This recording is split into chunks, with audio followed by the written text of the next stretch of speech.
Everyone अहिले भने चाहिँ तपाईहरुलाई म हामीले दुईजनाले रोपेको कोपी बारी देखाउँदैछु साथीहरु हेर्नुस् ल। कोपी चाहिँ नि अब बिस्तारै हुन थालेको छ। हेर्नुस् न, फल्न सुरु हुँदैछ। यता पर सम्म छ कोपी बारी चाहिँ, यता पनि छ।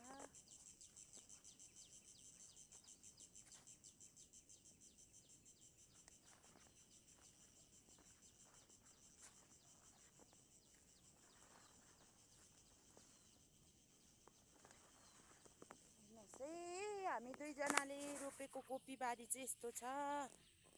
यो चाहिँ अर्ग्यानिक हो साथीहरु। यसमा केही पनि हामीले लगाउँदैन। गाईको मलमा फिटेर हामीले चाहिँ रोप्ने गर्छौं। यसमा चाहिँ दबाईहरु केही पनि मिश्रण हुँदैन। तपाईहरुलाई मैले कोपी बारी त देखाइहाले है।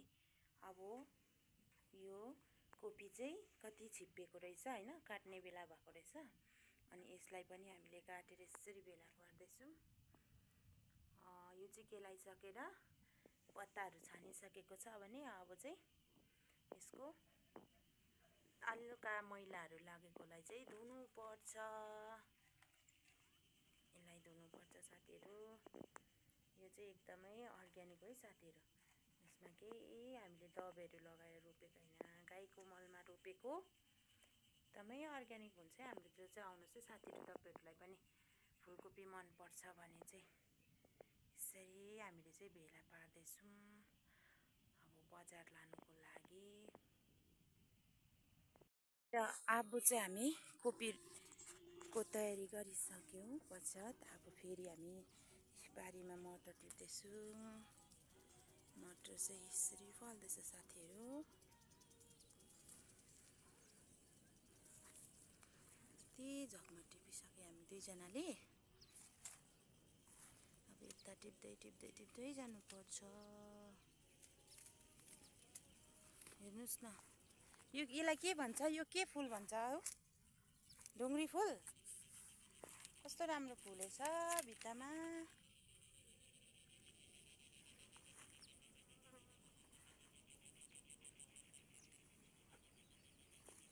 यस्तो छ साथीहरु हाम्रो मटर बारी चाहिँ।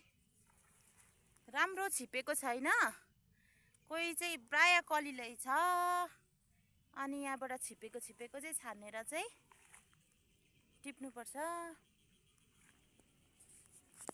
अनि यहाँ माथि देख्नु हुँदैछ तपाईहरुले कोठी फूल ड्याम्मै भित्तामा फलेको।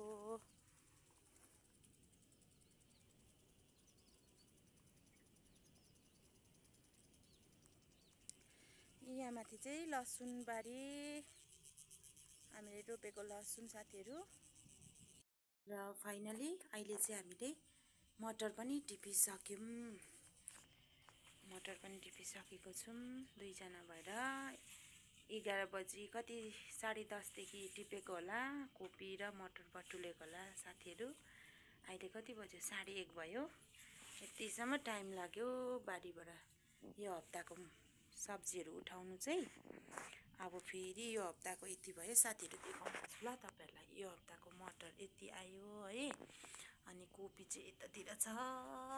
यो हप्ता चाहिँ यति नै भयो। अब फेरि अर्को हप्ताको लागि अब अर्को हप्ता फेरि टिप्नु पर्छ। यसपालि चाहिँ भर्खर स्टार्टिङ। मटर चाहिँ अस्तिदेखि नै हुँदै थियो भने कोपी चाहिँ यसपालि फर्स्ट स्टार्ट हो। अब नेक्स्ट हप्तादेखि चाहिँ अलिक धीरे धीरे बढ्दै जान्छ। मटर चाहिँ सकिसक्दैछ साथीहरु। र आजको काम चाहिँ हाम्रो यति नै छ। ओके, बाइ बाइ साथीहरु।